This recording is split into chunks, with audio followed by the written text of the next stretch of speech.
반갑습니다. 오늘 마가복음 6장 살펴보기 전에 우리 간단히 먼저 복습 한번 해보도록 하겠습니다. 예수님이 마가복음 4장에서 뭘 말씀하셨어요? 믿음은 믿음인데 열매 맺는 믿음에 대해서 예수님이 설명을 하셨습니다. 그렇죠? 자, 우리가 열매 맺는 믿음을 가지려면 우리가 제일 먼저 뭐가 제일 중요해요? 말씀이죠. 누구의 말씀? 예수님의 말씀. 예수님의 말씀에 대해서 뭘 해야 돼요? 관심을 가져야 되고. 그쵸? 그 다음에 어떻게 해야 돼요? 기억해야 되고. 그쵸? 그 말씀을 읽고, 말씀을 읽고, 이렇게 순종하며, 기억하고 순종하려고 하면 뭐가 찾아와요? 환난이나 박해. 그쵸? 그 다음에 또 뭐가 찾아와요? 유혹과 욕심. 욕심, 영역. 그쵸? 이럴 때 어떻게 해야 된다고요? 어떻게 해야 돼요? 인내해야 된다. 그쵸? 그러면 하나님이 열매 맺게 하시는데 최소 30배, 60배, 100배의 결실이 맺혀진다. 이게 열매 맺는 믿음의 원리다. 라는 것을 우리가 마가복음 4장에서 알았습니다. 자, 오늘은 마가복음 6장 나오는데요. 이 마가복음 6장 보니까 예수님 동네에 가서 이제 거기서 사역을 하시는데 그래서 말씀을 가르치시니까 사람들이 그러면 그 동네 사람들이 열매 맺는 믿음을 가지려면 뭐에 대해서 관심을 가져야 돼요?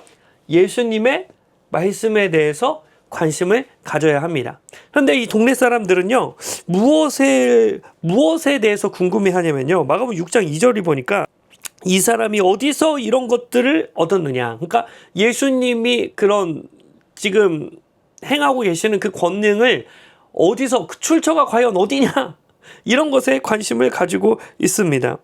또 뿐만 아니라 이 사람이 마리아의 아들 목수가 아니냐, 야고보와 요셉과 유대와 시몬의 형제가 아니냐, 그 예수님의 어떤 그런 가족관계를 설명하면서 예수님이라는 존재가 우리가 잘 아는 그런 이 집 자식이고 그렇게 그런 권능이 있는 사람이 아닌데 도대체 저런 권능을 어디서 났을까라고 궁금해 한다는 거예요. 결국에는 예수님의 말씀에 대해서 관심이 있어요? 없어요? 없어요. 그러니까 이 사람들은 열매 맺는 믿음을 아니었다라는 것이 나타납니다. 그래서 예수님이 다른 이렇게 일들을 하지 아니하시고 그 자리에서 벗어나시죠. 이렇게 예수님이 자기 자신의 고향에 가셔서 이 배척을 받으셨습니다. 근데 이런 상황 속에서 예수님은 위축당하신 게 아니라 오히려 더 활발하게 사역을 펼쳐 나가시는데요. 그게 7절부터 13절까지의 말씀입니다. 자, 보시면 예수님이 제자를 부르사 둘씩 보내시고 더러운 귀신을 제어할 수 있는 권능을 주십니다. 그러면서 뭘 말씀하시냐? 8절에 보니까 여행을 위하여 지팡이 외에는 양식이나 배낭이나 전대의 돈이나 아무것도 가지지 말아라.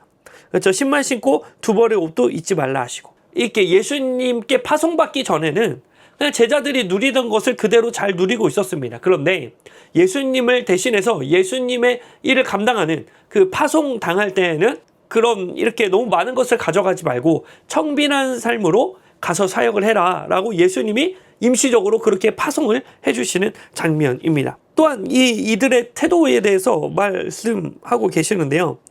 누구의 집에 들어가거든 그것을 떠나기까지 거기서 유하고 그 사람들이 제공해주는 것을 이렇게 누리면서 복음을 전하고, 다만 어느 곳에든지 너희를 영접하지 아니하고 너희 말을 듣지도 아니하거든 거기서 나갈 때 발 아래 먼지를 떨어버려 그들의 증거를 삼으라. 그러니까 복음을 전할 때 아주 너네가 기쁜 소식을 전하는 것이니까 당당하게 복음을 전해라 라고 예수님이 말씀하고 계시는 거죠. 그래서 제자들이 예수님이 하셨던 것처럼 나가서 회개하라 전파하고 많은 귀신을 쫓아내고 많은 병자를 기름을 발라서 고치는 장면이 나옵니다. 그래서 예수님은 자신의 사역이 자신의 고향에서 거부당하는 그 상황 속에서도 위축되지 않고 오히려 자신의 그런 이 제자들을 파송하시고 능력을 주시면서 아주 활발하게 사역을 펼쳐 나가셨습니다.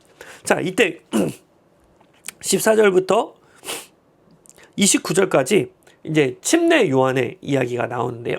이 침례 요한이 죄 지은 것 없이 억울한 죽음을 맞이합니다. 그래서 이 침례 요한의 죽음은 예수님의 죽음을 예표하죠. 그래서 침례 요한은 태어나면서 죽을 때까지 이 예수님의 삶을 예표하는 아주 그런 특수한 사명을 가진 이 하나님의 사자로 쓰임을 받게 됩니다. 자, 그 다음에 요한의 이기가 끝나고 이 30절부터 이 44절까지는 오병이어의 기적이 나타나는 장면인데요. 우리가 이것을 잘 살펴볼 필요가 있습니다. 30절을 보니까요. 사도들이 예수께 모여 자기들이 행한 것과 가르친 것을 낱낱이 고하니. 자, 사도들이 파송돼서 사역을 하고 예수님께 왔습니다. 근데 이 사실 여러분 제자들이 가서 귀신도 쫓고 뭐 병도 고치고 복음도 전했지만 사실 그 권능 다 누가 주셨어요? 예수님이 주셨습니다. 예수님이. 그렇죠? 그러니까 사실 솔직히 말하면 그냥 심부름한 거기 때문에 뭐 자랑할 일이 있어요, 없어요? 그렇게 자랑할 일이 없습니다. 다 예수님이 은혜 베풀어 주신 거니까요. 그런데 지금 본문 말씀 보니까 30절 보니까 사도들이 예수께 모여 자기들이 행한 것과 가르친 것을 낱낱이 고하니. 그렇죠? 예수님께 지금 뭐 하는 거예요? 예수님께 제자들이 자기가 있었던 일을 낱낱이 고하고 있는 거예요. 예수님, 제가 이 안수했더니 귀신이 떠나갔습니다. 병이 고쳐졌어요. 막 많은 사람들이 이렇게 복음을 들었습니다. 라고 예수님 앞에 아주 막 이렇게 자신들이 한 일들을 하나도 이렇게 낱낱이 상세하게 설명하고 있었던 것입니다. 자, 그러자 예수님이 뭐라고 말씀하시냐면 31절에 보니까 이르시되 너희는 따로 한적한 곳에 가서 잠깐 쉬어라 하시니 이는 오고 가는 사람이 많아 음식 먹을 겨를도 없음이로라. 자, 예수님 지금 한가하셔요? 바쁘셔요? 바쁘셔요. 지금 부흥에 여셨는데 막 너무 사람들이 너무 많아서 막 안수하시고 설교하시고 그러느라 정신이 없으신 거예요. 그러면 제자들이 눈치가 있으면은 이제 그 예수님 도와서 이렇게 사역을 이렇게 원활하게 하실 수 있도록 편안하게 하실 수 있도록 도와드려야 되는데 그 바쁜 예수님 앞에 가가지고 낱낱이 고하고 있었던 거예요. 근데 우리 예수님 저 같으면요, 야 지금 안수하는 거 안 보여? 빨리 가서 안수해 라고 할 법한데 너희들 너무 많이 수고했으니까 잠깐 가서 쉬어라 라고 제자들이 수고한 것을 예수님이 헤아리셔서 그들에게 힘을 주시고 위로를 해주시고 격려를 해주시는 겁니다. 자, 우리 예수님 정말 따뜻하지 않으십니까? 자, 그러자 자, 그래서 우리 예수님은 지금 많은 무리가 있지만 그들을 귀찮아하지 아니하시고 34절을 보니까 큰 무리를 보시고 목자 없는 양같이 여김으로 인하여 불쌍히 여기사 이에 여러 가지로 가르치시더라. 그렇죠? 그 많은 영혼들이 돌봄을 받지 못하니까 예수님이 하나라도 더 알려주시기 위해서 정말 끊임없이 쉬지 않고 열심히 지금 사역을 하나님 나라의 복음을 알려주고 계시는 거예요. 자, 그러면 그러니까 지금 보세요. 부흥회가 한창인데 예수님도 열심히 설교하시고 거기 있는 많은 사람들도 엄청난 은혜를 받고 있습니다. 그런데 갑자기 느닷없이 옆에 있던 제자들이 뭐라고 얘기하냐. 자, 35절 36절 보니까요. 때가 저물어 가매 제자들이 예수께 나와 여짜오되 이곳은 빈들이요 날도 저물어 가니 무리를 보내어 두루 촌과 마을로 가서 무엇을 사 먹게 하옵소서라고 제자들이 예수님께 이 간청을 합니다. 자, 보세요. 예수님은 설교하고 계셨고 많은 무리들은 예수님 설교 때문에 엄청난 은혜를 받고 있었습니다. 지금 한 사람도 예수님 저희 배고파요 그만하시죠 라고 얘기하는 사람이 없어요. 그런데 느닷없이 제자들이 예수님께 가서 예수님 지금 사람들 배고프고 눈치 없이 그렇게 설교 길게 하시면 안 돼요. 빨리 끝내셔야 됩니다. 왜냐하면 이 사람들 밥 못 먹어요. 빨리 보내야 돼요 라고 얘기하는 거예요. 여러분 제자들이 왜 갑자기 쉬고 있다가 느닷없이 밥 먹어야 되니까 빨리 끝내자고 얘기했을까요? 누가 배고픈 거예요? 지네들이 배고픈 거예요. 지네들이 배고파서 예수님 우리 배고프니까 밥 먹고 합시다 라고 차마 말은 못하고 자존심 상하니까 이게 무리들 배고프니까 빨리 보내셔요 예수님. 빨리 끝내셔요. 너무 눈치 없이 예배 너무 길게 하시네. 제자들이 그러고 있는 거예요. 여러분 제가 왜 이 제자들이 배고팠다는 것을 100% 확신하냐면요. 여러분 지금 이 5천 명이잖아요. 5천 명. 5천 명. 남성만 5천 명. 그러면 이제 학자들은 보통 이제 여성들이랑 아이들까지 생각하면 2만 명 추상합니다. 2만 명. 2만 명. 여러분, 이 당시에는요. 배달의 민족 없습니다. 그렇죠? CU 편의점 없다고요. 한솥도시락 없어요. 그렇죠? 2만 명이 갑자기 흩어진다 한들 그 2만 명이 잘 사 먹을 수 있을까요? 못 사 먹죠. 못 사 먹죠. 못 사 먹죠. 흩어져도 못 사 먹어요. 그렇죠? 그러니까 제자들은 지금 그 사람들이 진짜로 먹는 게 걱정되는 게 아니라 지네가 그냥 빨리 끝내고 밥 먹고 싶어서 지금 그러고 있는 거예요. 그렇죠? 자, 보세요. 자, 그러자 예수님이 뭐라고 말씀하시냐? 37절 말씀. 37절 말씀 보니까요. 대답하여 이르시되 너희가 먹을 것을 주라라고 말씀하십니다. 여러분, 열매 맺는 믿음이 뭐가 제일 중요하다고요? 예수님의 말씀. 예수님 말씀이 지금 뭐예요? 너희가 먹을 것을 주라. 그렇죠? 여러분, 지금 제자들도 먹을 게 없습니다. 제자들도 먹을 게 없는데 예수님이 너희가 먹을 것을 줘라 라고 말씀하셨어요. 그렇죠? 나의 환경과 예수님의 말씀이 지금 다른 거예요.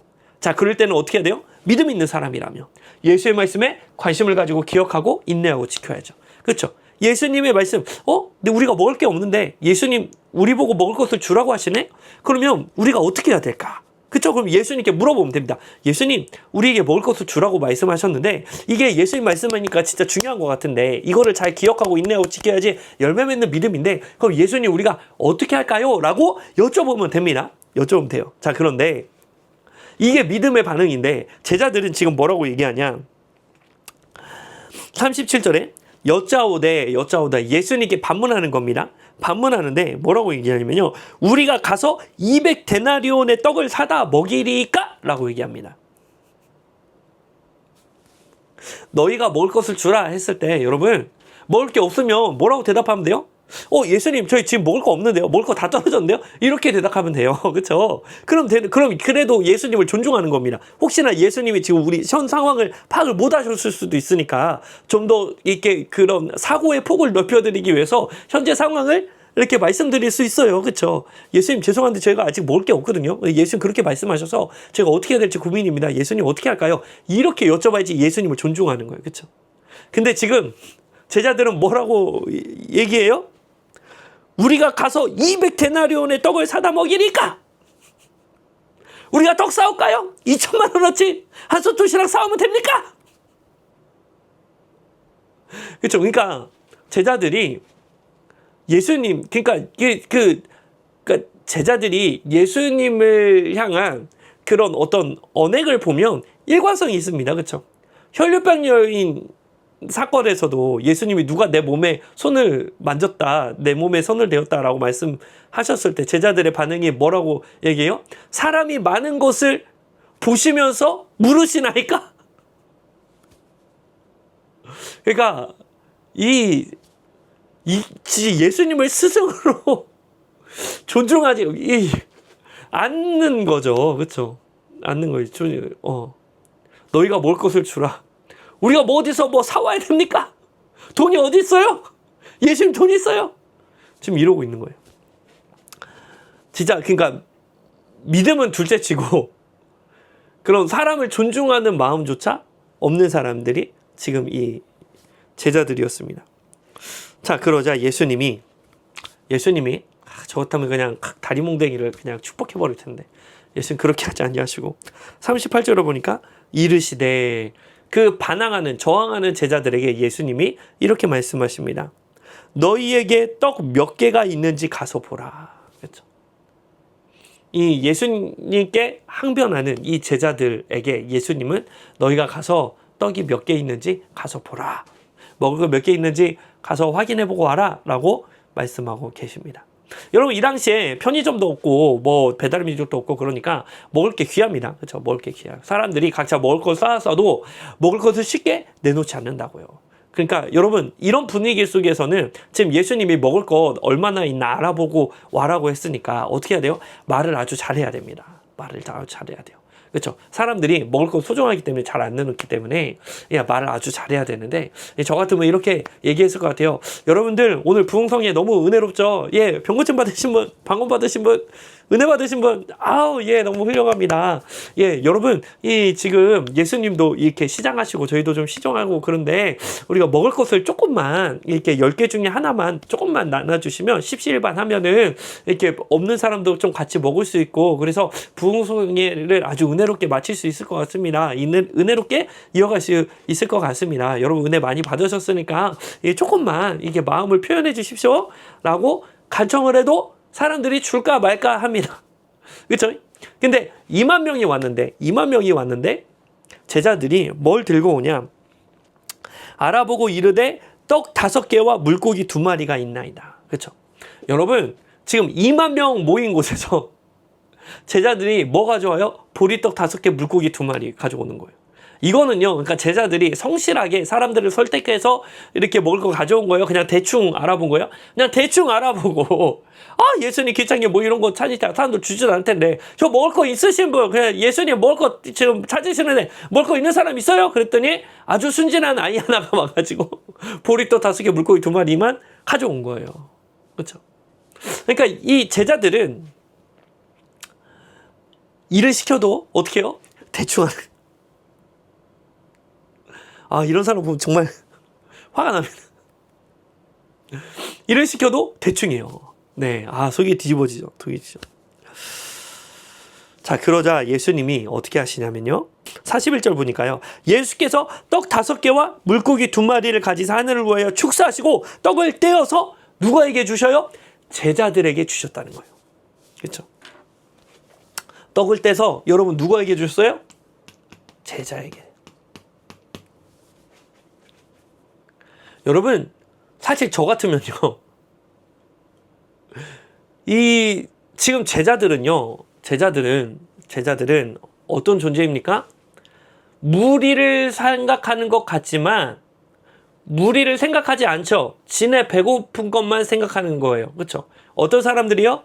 이기적인 사람이에요. 이기적인데 위선까지 가지고 있어. 지네가 배고프면서 사람들 생각하는 척 하면서 밥 먹어야 되니까 빨리 보내라고. 사람들이 실제로 그 흩어지면 밥 못 먹는데. 그렇죠? 이기적이면서 그 이기적인 마음을 숨기려는 위선까지 가지고 있어요. 그렇죠? 이 사람들 예수님의 말씀을 잘 기억하는 이 믿음이 있습니까? 없습니까? 지금 믿음도 없어요. 믿음도 없어요. 그렇죠? 예수의 말씀을 잘 기억하지도 않아요. 그러면 이 예수의 말씀을 잘 기억하지도 않고, 자, 그러면 예수님을 존중합니까? 존중하지 않습니까? 예수님을 존중하지도 않아요. 아주 인격적인 결함이 있어요. 여러분, 일을 시키면 최선을 다해서 열심히 합니까? 대충 합니까? 대충이에요.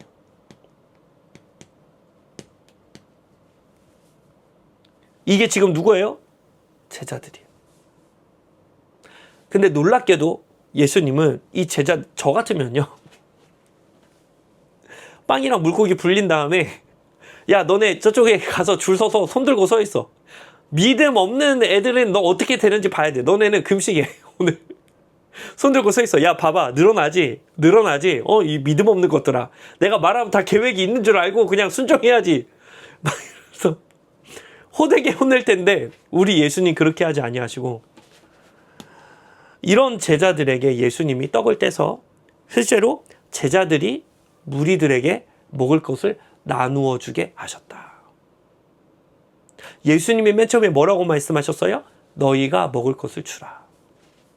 진짜 어떻게 됐어요? 예수님이 말씀하신 그대로 제자들이 무리들에게 먹을 것을 주었습니다. 이것이 무엇이냐? 바로 오병이어의 기적이에요. 그렇죠? 자, 보세요. 오병이어의 기적은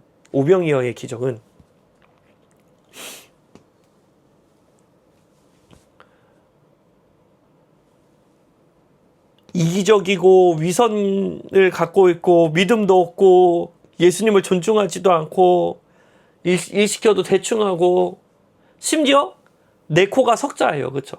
자기네 먹을 것도 없어요. 음식도 없어요. 지금 내가 넉넉치 않아서 나 혼자 먹고 살기도 빠듯한 그때에 예수님의 말씀이 임하니까 어떻게 돼요? 5천 명. 아니 2만 명. 2만 명에게 은혜를 끼치게 하는 축복의 사람으로 쓰임받았다. 그렇죠? 내 코가 석자고 이기적이고 위선이적이고 믿음도 없고 예수님 존중하지도 않고 일 시켜도 대충 하는 이 사람들이 예수님의 말씀이 임하니까 2만 명에게 은혜를 끼치게 하는 축복의 사람으로 쓰임 받았다. 이것을 오병이어의 기적이라고 이야기하는 것입니다. 그래서 여러분, 내 코가 석자일 때는 어떤 환경이냐, 어떤 조건이냐, 오병이어의 기적이 나타날 수 있는 조건이 됩니다. 오병이어의 기적은 내가 넉넉할 때 나타나지 않아요. 내가 넉넉할 때, 내가 남는 시간, 내가 남는 돈, 내가 남는 어떤 힘, 그걸 가지고 선한 일을 하는 것, 그것은 적선이고 구제고 그냥 좋은 일입니다. 그쵸? 그런데 내 코가 석자인데 나 혼자 건사하기도 힘든데 다른 사람에게 은혜를 끼친다? 5천 명에게 2만 명에게 은혜를 끼친다? 그것은 뭡니까? 기적이에요. 그것은 내가 한 일이 아니라 진짜 하나님이 하신 일이에요. 그렇죠? 그래서 여러분, 오병이어의 기적은 내가 정말 많이 받아가지고 내가 써도 다 이렇게 내가 쓸 거 다 쓰고도 남아서 다른 사람들에게 뿌려주는 것, 그것은 오병이어의 기적 아니에요. 구제고 선한 일이고 그냥 좋은 일이에요. 근데 내 코가 석자인데 내가 지금 당장 힘들고 내가 지금 당장 어렵고 내가 그런 이 정서적으로 그렇게 헌신할 수 없는 상황에서 예수님의 말씀이 임하니까 5천 명에게 2만 명에게 은혜를 끼치는 것이 바로 오병이어의 기적이다.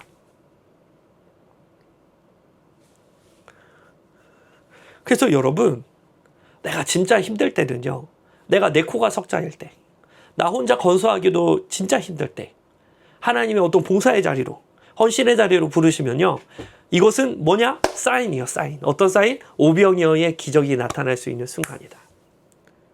그렇죠?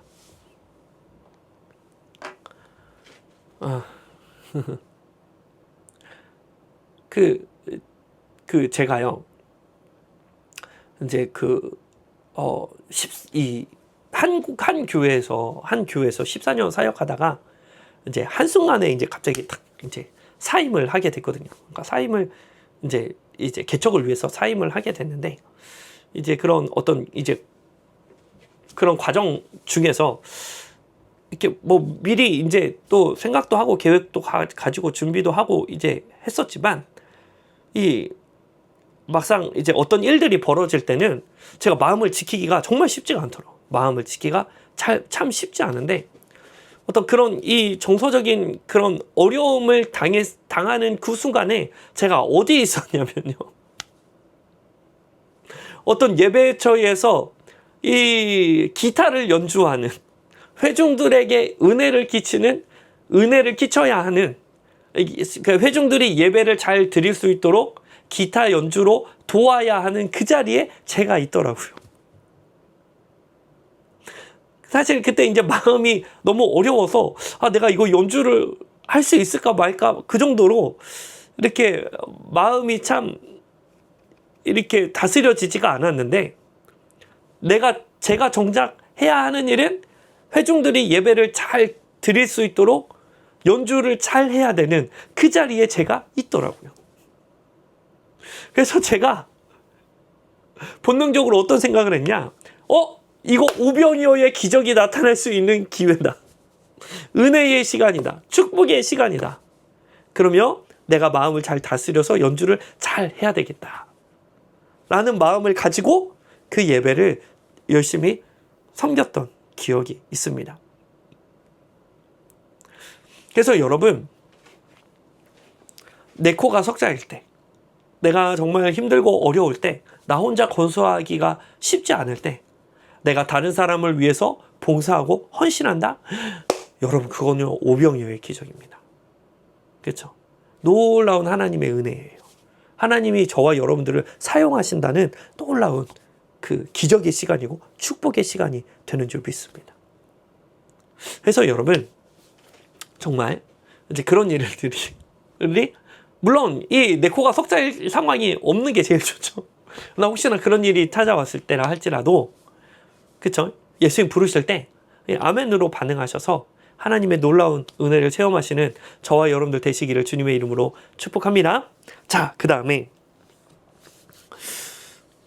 자, 이렇게, 그러니까 여러분 보세요. 이 오병이어의 기적이 나타날 때, 여러분 제자들이 잘한 게 하나라도 있어요, 없어요? 제자들이 잘한 게 별로 없어요. 그렇죠? 제자들이 잘한 게 별로 없어. 근데 제자들이 막 사람들한테 먹을 것을 나눠주다 보니까 분위기가 어떤 분위기냐면요. 야, 너 이거 먹을 거 어디서 났어? 그거 우리 예수님 주신 거야. 야, 어떡해. 근데 보리떡 5개, 물고기 2마리 축사하시더니 막 이렇게 기적을 나타내셔서, 그래서 내가 지금 너네 나눠주고 있는 거야. 야, 예수님 대단하다. 와, 그치? 우리 예수님 대단하지? 내가 우리 예수님이랑 엄청 친해. 너 하나 더 먹을래? 막 그러면서 나눠주면서, 제자들이 지네가 한 일은 아무것도 없으면서 예수님의 베푸신 은혜 가지고 자기 인기를 누리고 생색을 내고 친한 사람들 더 주면서 막 그러고 자기들의 어떤 위상이 점점 높아지고 있는 상황이에요.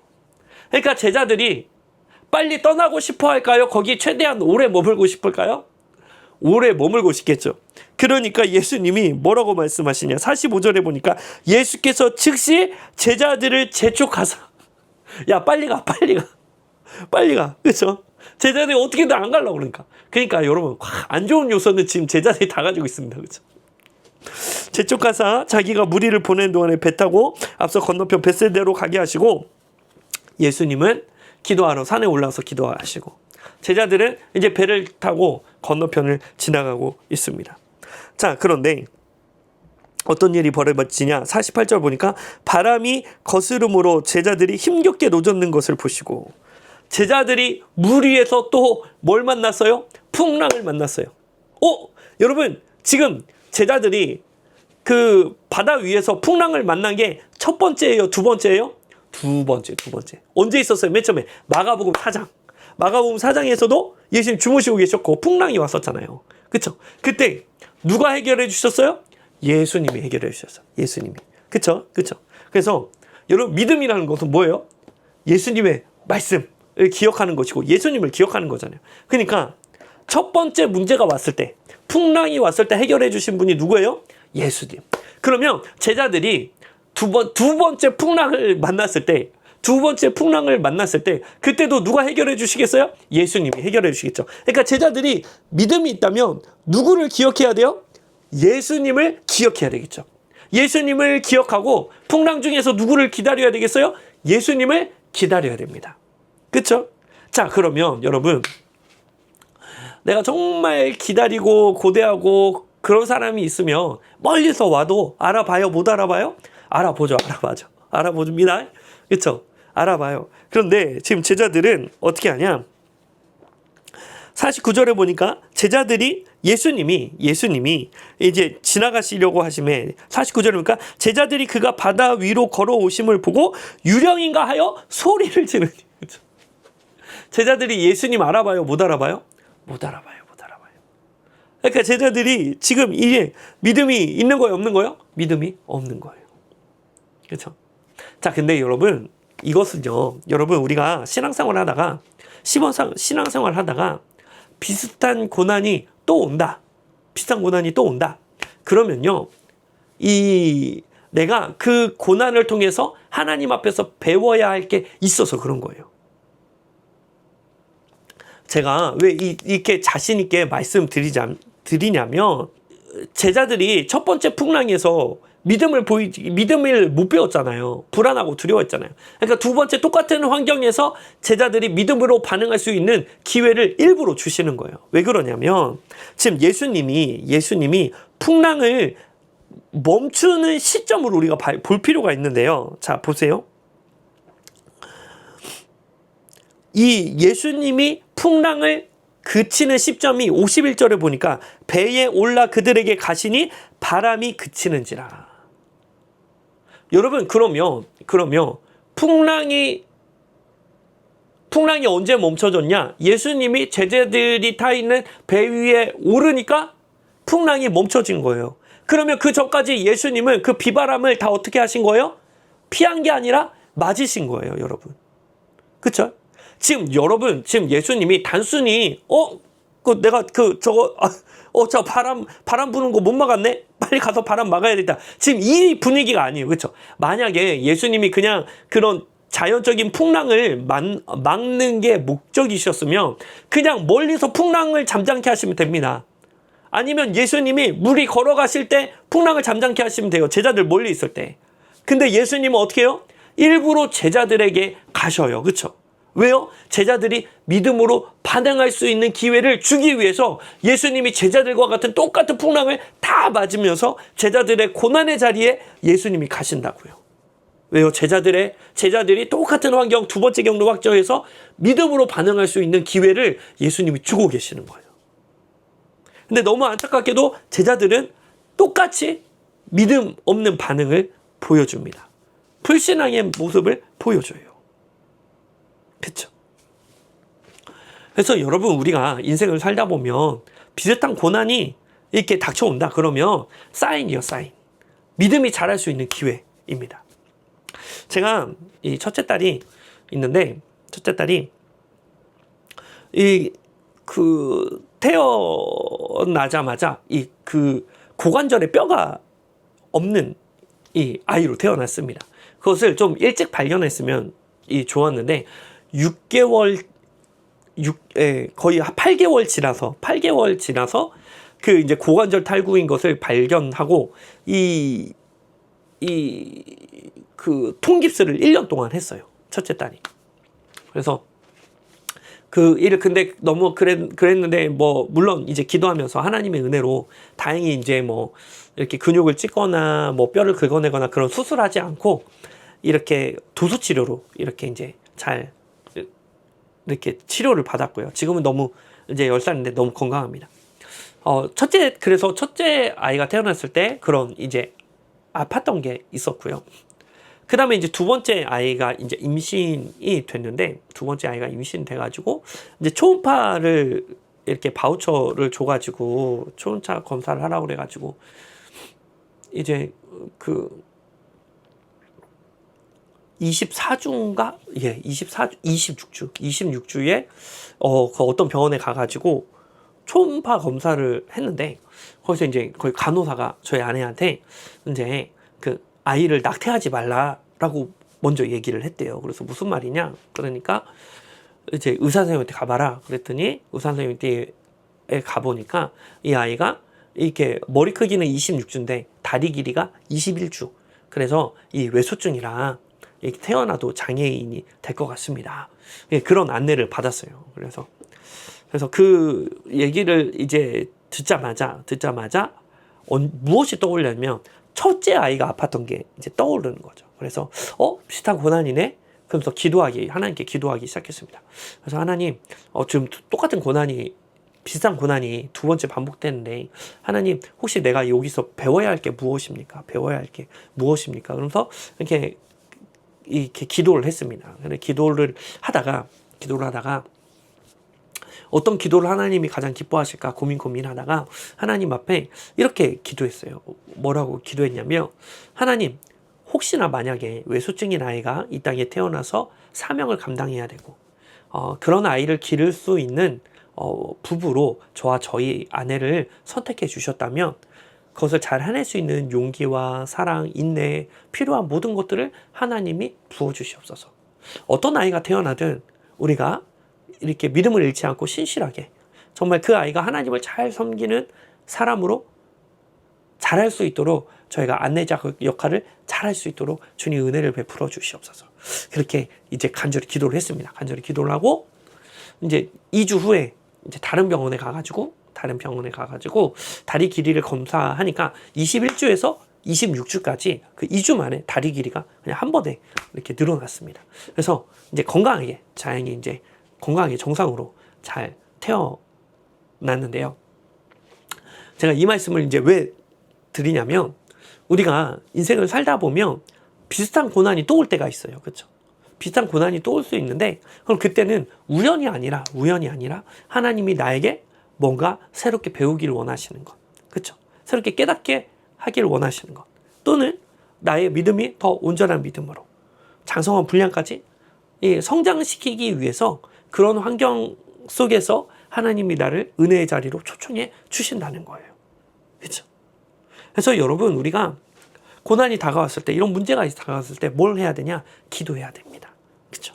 기도하면서 예수님의 말씀을 붙들고 예수님이 나에게 원하시는 것은 무엇인지 예수님이 나에게 무엇을 말씀하셨는지를 기억하면서 그렇죠? 인내하고 지킬 때 30배, 60배, 100배의 결실이 맺혀질 줄 믿습니다. 그래서 여러분 우리가 인생을 살다가 물론 고난 없는 것이 가장 좋겠지만 혹여나 같은 고난이 또 왔다고 또 같은 고난을 또 맞이하셨을 때 낙심하거나 절망하는 것이 아니라 오히려 믿음으로 반응하셔서 하나님의 큰 기적을 체험하시는 저와 여러분들 되시기를 주님의 이름으로 축복합니다. 네, 오늘도 너무 수고 많으셨습니다.